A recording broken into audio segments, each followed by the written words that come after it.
শীতের সকালে ধোঁয়া ওঠে, পিঠার গন্ধ মিষ্টি, মায়ের হাতের বানানো পিঠা সবার মুখে হাসি সৃষ্টি।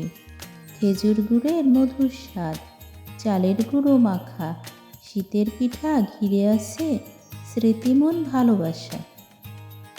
আসসালামু আলাইকুম ভিউয়ার্স, কেমন আছেন আপনারা? আশা করি সবাই অনেক ভালো আছেন। আলহামদুলিল্লাহ, আমিও ভালো আছি। আজকে আমি আপনাদের সাথে শেয়ার করতে চলেছি শীতের দিনে ভাপা পিঠার রেসিপি। চলুন শুরু করা যাক। পারফেক্ট ভাপা পিঠা তৈরির পুরো টিপস অ্যান্ড ট্রিক্স আপনাদের সাথে শেয়ার করব। 500 গ্রাম পরিমাণ সিদ্ধ চাল আমি 1 ঘন্টা পানিতে ভিজিয়ে রেখেছিলাম।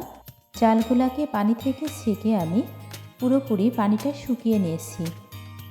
চালগুলাকে মিক্সারে গুঁড়া করে নিলাম।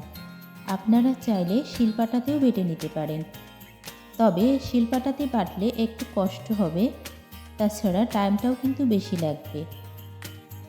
আমি কিন্তু এই চালগুলা গুঁড়া করার পর চালুনির সাহায্যে চেলে নিয়েছি। একটা বাটিতে আমি 2 চা চামচ পরিমাণ লবণ দিয়ে নিচ্ছি। তারপর পানি দিয়ে এই লবণটাকে মিশিয়ে নেব।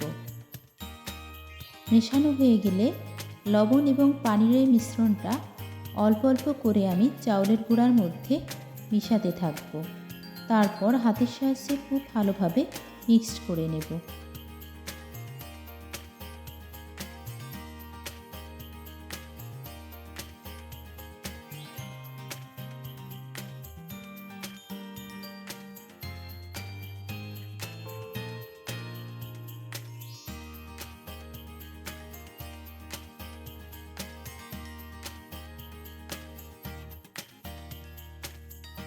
লবণ পানি মেশানোর পরে আমি 1 কাপ নর্মাল পানি নিয়েছি। সেই পানিটাকে এভাবে আমি চাউলের গুঁড়ার মধ্যে মিশাতে থাকব আর হাত দিয়ে খুব ভালোভাবে মিক্সড করে নেব।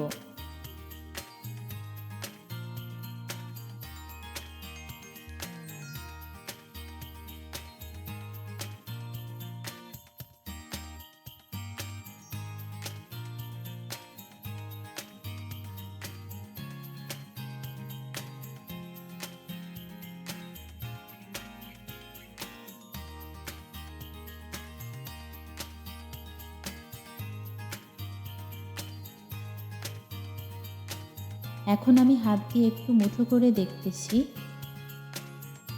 এটা কিন্তু ভেঙে যাচ্ছে না। তার মানে আমি বুঝতে পারছি ভাপা পিঠা তৈরির জন্য এটা পারফেক্ট হয়ে এসছে। এই পর্যায়ে আমি একটা ছোট বাটি নিয়েছি। এই বাটিটার সাহায্যেই কিন্তু পিঠাটা তৈরি করব। এভাবে চাউলের গুঁড়া দিয়ে নিচ্ছি। তারপর আমি খেজুরের গুড় দিয়ে নেব।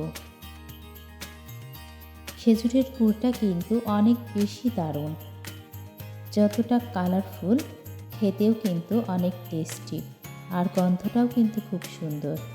গুড় দেওয়ার পর আমি এর উপরে কোরানো নারকেল দিয়ে নেব। নারকেলটা দেওয়ার পর আবারও আমি চাউলের গুঁড়া দিয়ে নেব।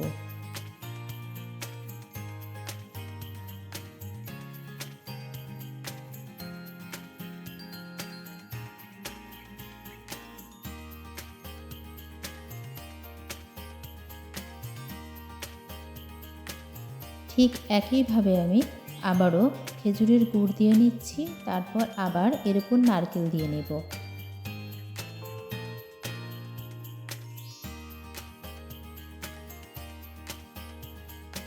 সবশেষে আবারও কিছুটা আমি চাউলের গুঁড়া উপরে ছিটিয়ে দেব। ঠিক এভাবে হাত দিয়ে একটু চেপে দেব।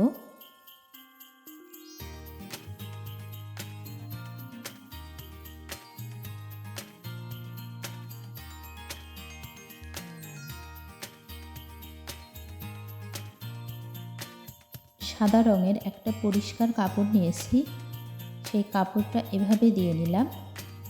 তারপর বাটিটা আমি পুরো আটকিয়ে দিচ্ছি কাপড়ের সাহায্যে। আগে থেকে আমি একটা পাতিলে পানি দিয়ে নিয়েছিলাম। ফুটন্ত পানির উপরে ছাঁকুনি দিয়েছি, সেই ছাঁকুনির উপরে আমি এভাবে ভাপা পিঠাটা দিয়ে নিলাম।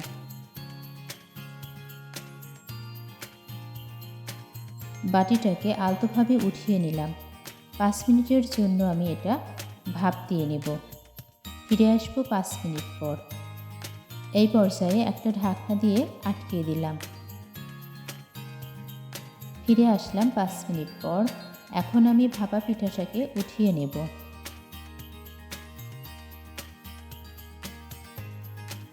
পিঠাটা যদি ভেঙে যায় তাহলে আমি বুঝতে পারতাম যে পিঠাটা পারফেক্ট হয়নি।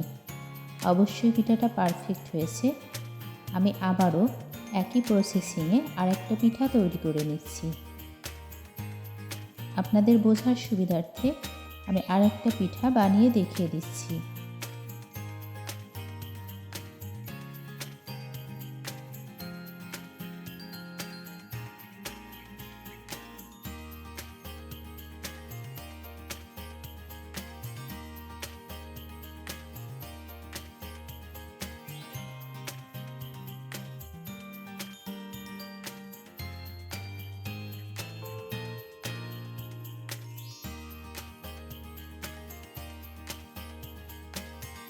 সবগুলা পিঠা আমি একই রকমভাবে তৈরি করে নেব।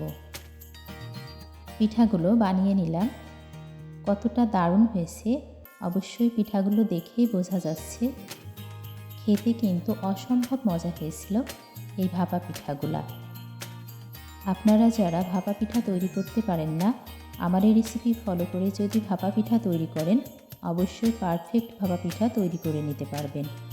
সঙ্গে থাকার জন্য সবাইকে অসংখ্য অসংখ্য ধন্যবাদ। আসসালামু আলাইকুম ওয়া রাহমাতুল্লাহি ওয়া বারাকাতুহু। ভালো থাকবেন, সুস্থ থাকবেন। ফিরে আসবো আবারও নেক্সট কোনো রেসিপি নিয়ে। আল্লাহ হাফিজ। Thanks for watching.